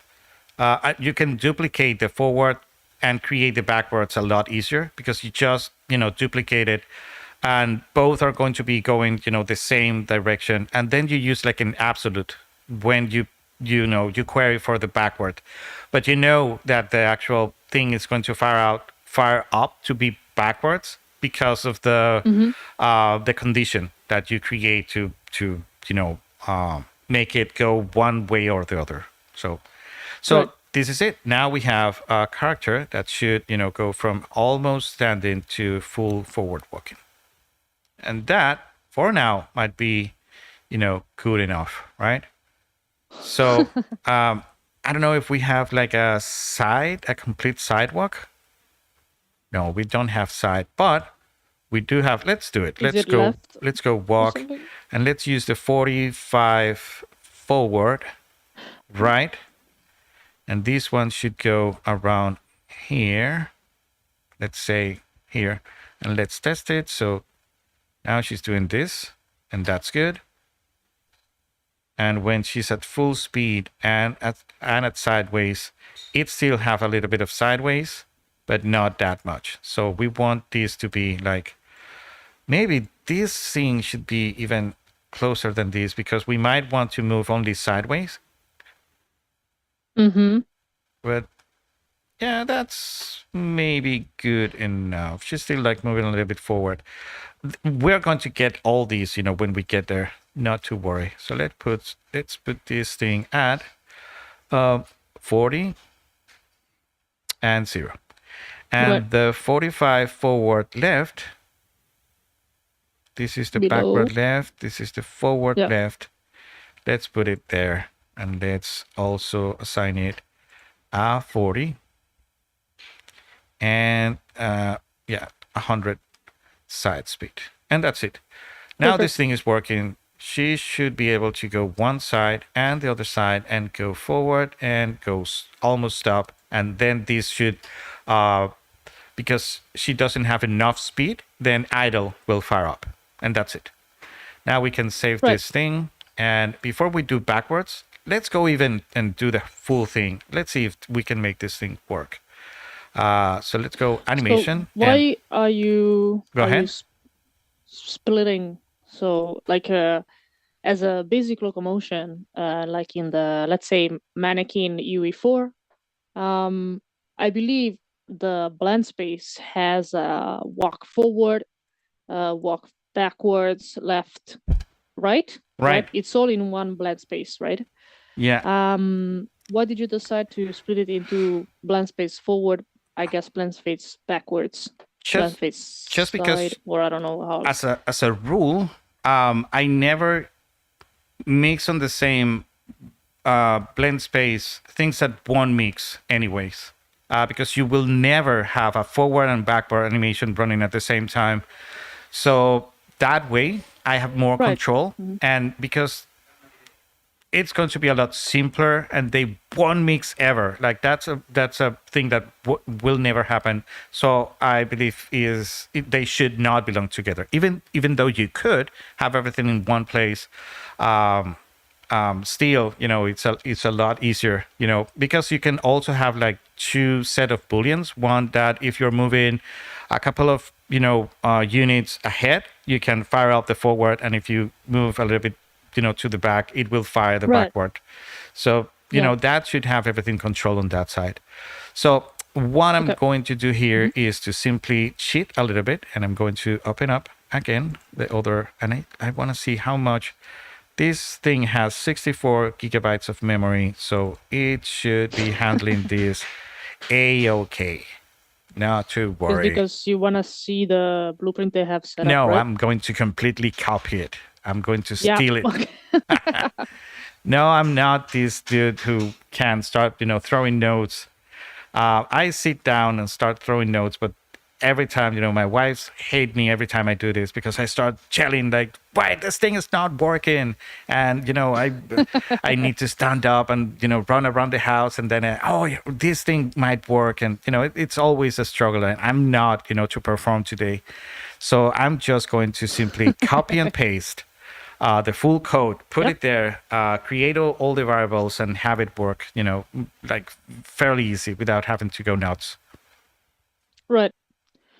Just to know, if you wanted to, you could also take the Lyra starter kit and feed that one, right? Yeah, I thought of that one, and I even installed it, and I look at the thing, and I was like, I don't understand it. It's too hard. Yeah. It's they really like, yeah, they made it. It's way harder. They use different techniques, and yeah, they even have everything. The anim graph is almost animation wise, like outside the content, so you can change and swap your characters if you want. So it's like a jack of all trades that is going to be hard, to pick out and make work. So this way, I believe, was a little bit easier. So, all right, change to the other Unreal. Yeah, the whole Lyra setup is something that might be worth looking into at some point. Yeah. To understand how they set it up. It's way more complex than what we need, but I think, like the idle to walk, the transitions are well done. Then you have like the slopes. I think you have way more control with the Lyra, but of course it's more complex of a mechanism. Yep. So this will work, up to a point. This won't work directly simply because, this is not a skeletal mesh actor. So these casts will always fail. So I might even, maybe not delete it. I'm going to copy and paste it there. Or, let me disconnect it because this one simply won't do. So this I don't one know won't if you work. This explained one it won't work. before This one. what a cast is, but Oh, it's basically, yeah. if people are wondering, is Go ahead, basically explain it. just a way for blueprints to communicate with each other. So in this case, when you cast two, then you can get a value or an attribute from the actor that you're casting to. In this case, it was the skeletal mesh actor. So we wanted to get something from the skeletal mesh actor, and that's why we're casting to that.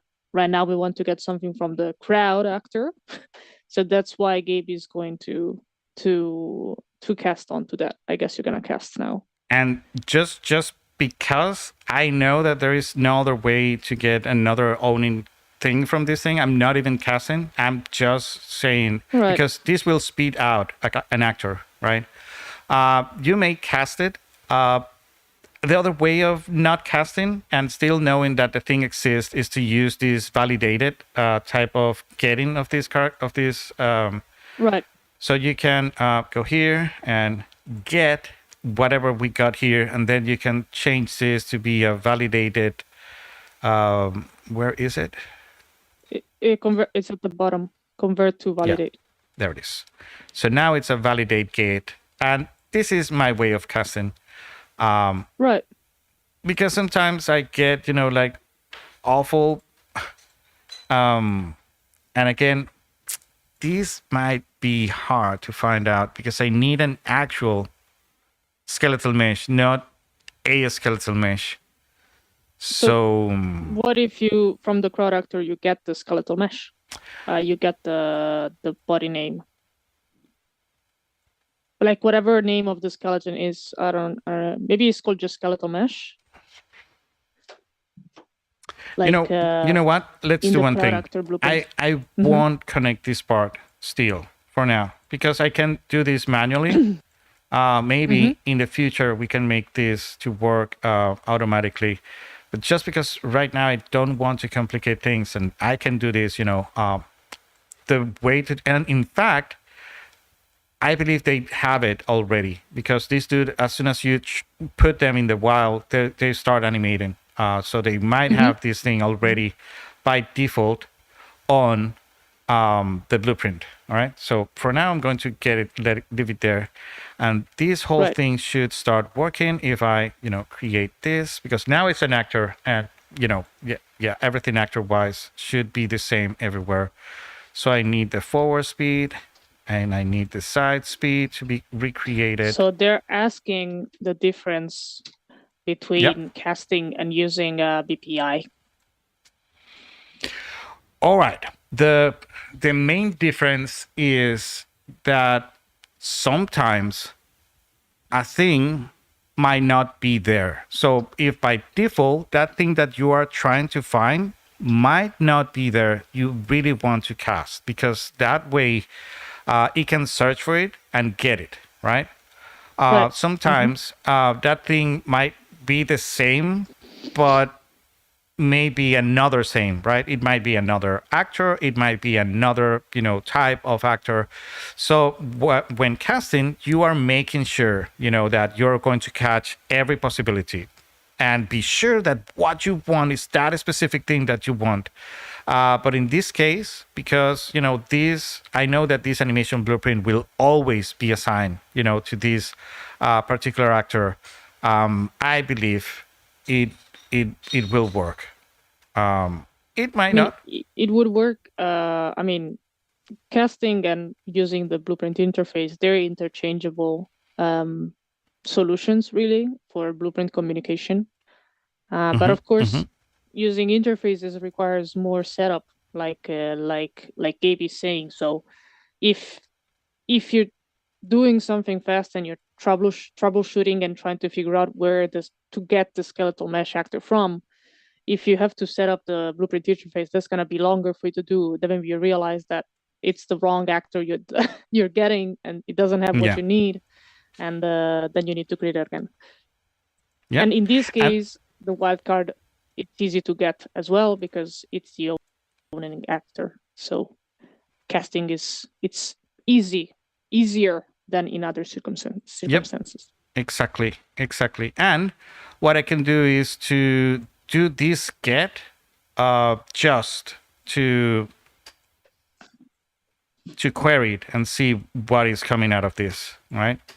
You can use it as a test. Let me show you why I would do this. So I can watch this value and come on. Oh my God, don't you dare. It's thinking, and I don't like when Unreal thinks. Stop it. All right, it might be gone. So in any case, it was too hard. It's the RAM. You said 64 gigs. Yeah, that was it, right? I'm not sure it's the RAM, but how bad am I? Oh, the memory is good. The CPU is having a party there. But look at that. That's another good thing of using a laptop. This thing has an AMD Radeon graphic cards, and I can put some of the burden, of the burden of streaming on it. I believe this thing is running like OBS and Zoom, and this thing, of course, is at full force, moving Unreal. Right. But will it get back? So the CPU, you think, failed because of so many viewports? Not viewports, sorry. I mean viewports, but I mean that it was displaying, for example, the mannequin moving and everything in another window. Yeah, I believe sometimes, I find out like having not a great pulse will, have issues with Unreal. When you connect something, but then you don't connect it and reconnect it pretty fast, that thing is always like a crash happening. It senses your fear. It can sense your fear. That's right. So this thing might not come back for sure. Right, we are 2 hours in. I don't know if this is going to be massively important. I didn't have enough faith on it that it's going to work. So these might be the kind of things that we might do, off camera and then present it and show it, how it should work. Yeah. Well, let's do one thing. I have a little bit of news that I want to discuss now that you're here also, Elena. Let's go. This thing was wild. Let me switch to my camera because I'm going to show something that may be a little bit private. And I don't want everybody to be looking at that. But I was showcasing yesterday let me go there and I can show it a lot easier. So first thing, I'm going to kill Unreal. So I get back a little bit of my performance. Of your CPU. Yeah, exactly. Like processes, come on. Unreal Editor, end task, and end task. That's good. It's hanging in there. It's like, I'm not done yet. Barely. Right, there it is. All right, so this is what I want to show. Yesterday we were watching at this thing. We went to the store, and the first thing that is here in the store is, of course, the new UEFN, right? Like, add it to your wish list and be sure that this thing is there. Download it the first day, and I was reading, this thing, And let me show you what I mean by that. So show more, and it was a little bit short, and I was like very sure that this thing was longer.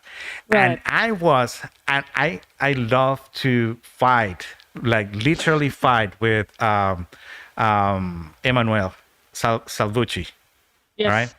Like he is a Perforce fanboy, and I hate him for that. And I was like, yeah, Unreal is going to get rid of Perforce, and he was like, no, it's not going to happen. And like, yeah, it's right there. I know that it's not going to be like that, but I took a picture of this thing the day that it launched, and it's completely different. And let me show you that thing. So this is me fighting with Emmanuel. And I'm like, look at this. It says revision control, Unreal revision control. But the Right. good thing is that we have a view of what they set up, for starters. And it was not as short. So this is more descriptive of what UEFN is going to be. And if you look at this, it ends up right here where it says new game logic. And So this maybe is it's as not far, ready yet. That's why they I removed don't it. know. Like they remove it, but let's read it anyway because it might be an eye opener here. So they remove this thing that says, what can you do with UEFN? And they type right here, UEFN builds on the concept that and the concept used in Fortnite Creative Toolset with the additional of new features and capabilities. So yeah, it's like connecting Unreal with the thing, right? Right. The beta provides creator with an early version of UEFN, which is great that they are calling, an early version, a beta version that will evolve in line with the feedback. So this is amazing. So this is Unreal showing its colors again of making things, um, free and for people to devise them. Like when they made Unreal Engine free, like many industries grab it and turn it in what is today. So what will come from this might be very, very interesting for all of us, in the other side of Unreal, right? And it says right here, because they're going to use the feedback of kids using this thing, and they might have, a different approach of, For sure. what, yeah. So that's going to be wild, right? And so with this beta version, UEFN, you will able to, and this will rock your socks out with your shoes on, like create custom content with modeling and material tools. So this is using modeling tools and material tools. That is, expected, right? Import meshes, textures, animations, and audio. This is going to be amazing. Use Niagara to create VFX. They told about they did this in like the 2020 end of year using Niagara inside the thing, but then animate with Contour Brick and Sequencer for Fortnite. Like this thing is going to be massive, massive, massive, massive. If you want a full-fledged Unreal Engine inside Fortnite, like you will have it right there with that, which is completely bonkers and amazing. Designing gameplay with verse, and I believe that this is why they take it out. Like they are talking about Contour Brick and Sequencer and Niagara and Verse, and people are going to be like, what the hell is all that, right? So I believe Right. that is why they take it out, right? For example, build landscape and create and to create and flesh out environments. All right, so you're going to have the landscape, landmass, and the foliage tools, right, to create things inside.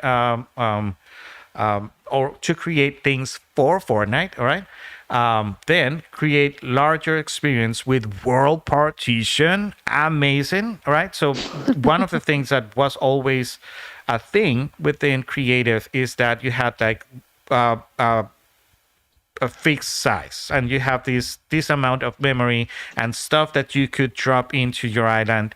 With this, you have like, what was the latest number, like 80 million kilometers, something like that, something silly. It's like unlimited, space to do your stuff inside there. So that is amazing. Again, using the word partition might have been one of the reasons why they take this thing out, because it was like talking gibberish to a bunch of people who doesn't know what word partition is.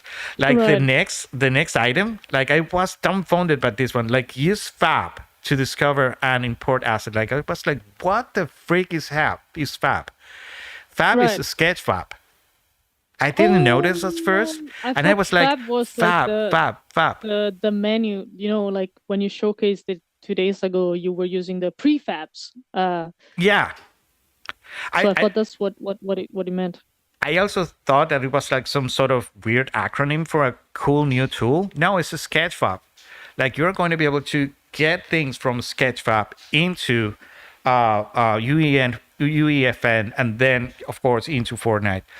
Will massively, open up the market, and this is the kind of stuff that I want to trickle into Unreal Engine 5, because now, we still have to use the FBX, way of importing, things, or the GLTF, or the USD, or whatever, the actual content creator. But if they're going to have, some sort of way, of connecting the fab, now that's a name, the fab to UEFN, connect fab to Unreal Engine 5.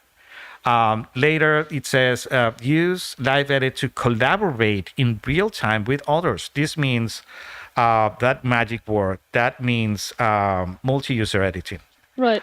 But it's not only that. It's multi-user editing without or with a centralized server. Because I can open right now on a multi-user editor session, right? But you won't be able to see it on your side, Elena. And why is that? Unless we have Tailscale, we need to be sharing VPN, the same. Yeah, of course.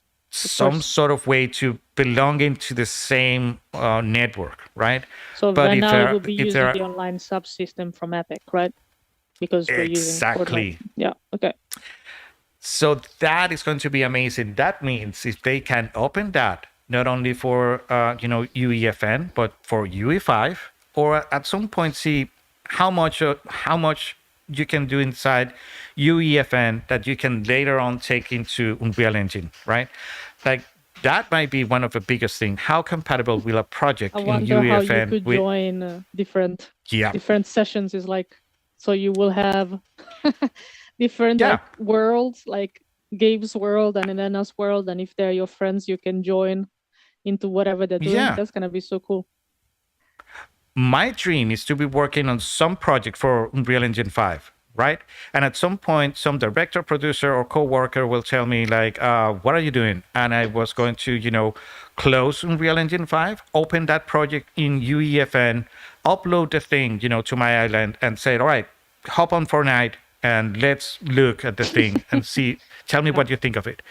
Like that would be like completely amazing. And at some point tell him like, all right, you don't like this, let's work on it. All right, connect your UEFN on your side, get the project, and let's work together, this week. Let's put this together as you want, and then I would be able to take that thing into Unreal Engine 5 and continue from there on. Like if we could do that kind of thing, this thing's going to be wild, right? Right. So yeah. Now, this is the big thing that might prevent us from doing that. And this is how is UEFN different from Fortnite Creative, and how UEFN is different from Unreal Engine 5. Right. And this is the big deal. It says, reading this one right here is UEFN is designed to create experiences for Fortnite, just for Fortnite. So I believe at some point they want to protect the ability of getting things from Fortnite outside of Fortnite. So even though you have them completely for free, right, and you're going to be able to grab things from MetaHumans and the Megascan library, they don't want actual things from Fortnite to get out, and that is because Fortnite has been working with a lot of commercial brands. IPs, yeah. Exactly. And that might be an issue, right there. So that's why they said that, and that might shake, whatever, destroy my dreams into having that, what I just said, to combine Unreal Engine 5 with Unreal Engine for Fortnite, to work together and stuff like that. We might have to choose one or the other. But yeah, it's how it is. But if we have, full sequencer and control rig inside that, why not start working directly in UEFN and do renders out of that thing, right? It might be a thing. I don't know. If we can But yeah, render. I don't know if oh, of course, sequencer can render, but will, UEFN, how cut down, how separate from, let's keep reading. So it says, like, this means that you will be able to create and publish, for Fortnite platform, reaching, a rich audience of millions of people, and combining UEFN with the creation tools from Fortnite, and the creative with Unreal Editor, etc., etc., etc. So they are saying, like, yeah, you can create things for Fortnite, and whatever you do will work for Fortnite, and yeah, you will publish your stuff in Fortnite. So that might be the end of that collaboration, having like a direct link with an actual Unreal Engine 5. But again, who cares if it's going to be good enough? So if it's not going to be so stripped out of things that we can do in Unreal Engine 5, it might be good enough to actually work inside it and have renders out and have cinematics out and doing the hardest thing, that is having some place centralized where a big team, of people could, join together and do work together. Like, I would pay that price if right, I can if I can work with you right there, right? If I right, can work with the rest of the fellowship in one project inside UEFN, that would be like if we could have like a Gabriel Unreal Menagerie island inside that thing, and let's all, get there, like our own private Minecraft server. Oh God right. forbids. But I think on the online subsystem, maybe the reason why they're differentiating that is because it could really impact their server's speed in a way. Because like if the version control and the editing is all done on their servers, on the Epic servers, because right now it's split, right? It's like you need to have in a way your own server to work together. So of course that's saving space and data on their side, right? Yeah, that's So right. so yeah. Who knows? Let's see how this thing evolves. Mm-hmm. If one thing is that if they are really, going to be in line with the feedback, we should have a voice there. So I want us all to be there creating. I want to involve you all in some sort of projects where we could have our own voice, the voice of the people who think that this is a cool thing, right?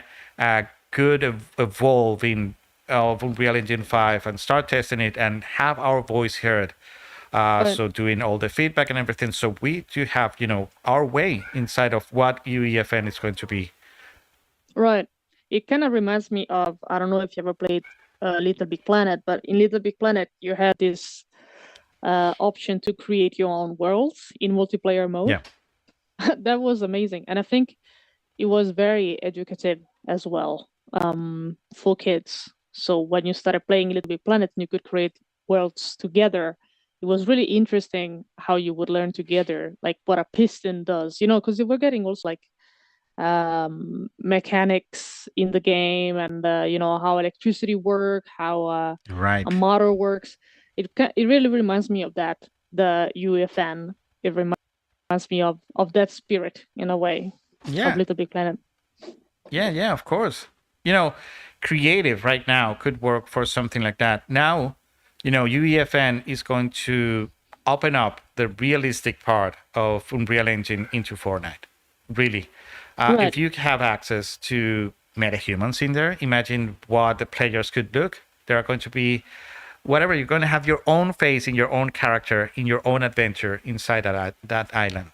And that is going to be massive, right? Using the mesh to metahuman and then creating that metahuman, reskin it, with some cool maybe clothing, Right. from Hmm. it's going to be a sight to behold for sure. Yeah.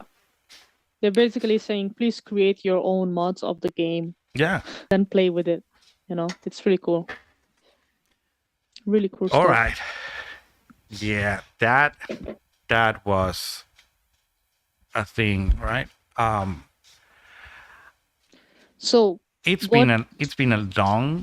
a long stream. Yes. I'm going to be sending everything that I have up to right now to you, and maybe we can join someday this week, and we can set our goals for the first, what is going to be feasible for the first delivery of this freebie. And I know that for this week might be a little bit hard because there's the GDC. I'm going to be on top of that thing, Yeah, but yeah, very very for soon we sure. should have something to push out so you can start playing with it, everybody, and tell us how good that thing is. All right. For sure. We should, yeah. So, next time, I mean, we should discuss what to talk about and find something cool to show Yeah. again. Some Yeah, yeah, yeah, some for cool sure. stuff. Yeah. Okay. All right. So I want to thank you everyone for coming to the live stream, and let's all say bye to Elena and thank Yes. her for being here with us, spreading the good world about Unreal Engine and animation. I have a question for you, Gabe, just before we leave. Sure, go ahead. Um, so you have like your Discord there, the Discord Hmm. icon on Twitch. Somebody was asking whether there is like some common Discord server that they could hop into just to share problems and everything. Is that what Sure, it is? it is. It is still not open, not because it's not there. It's already there. But the thing is that I just received like the whole graphic package for almost everything for the social networks, and I'm one by one going and fixing it. The size things and colors and stuff and everything.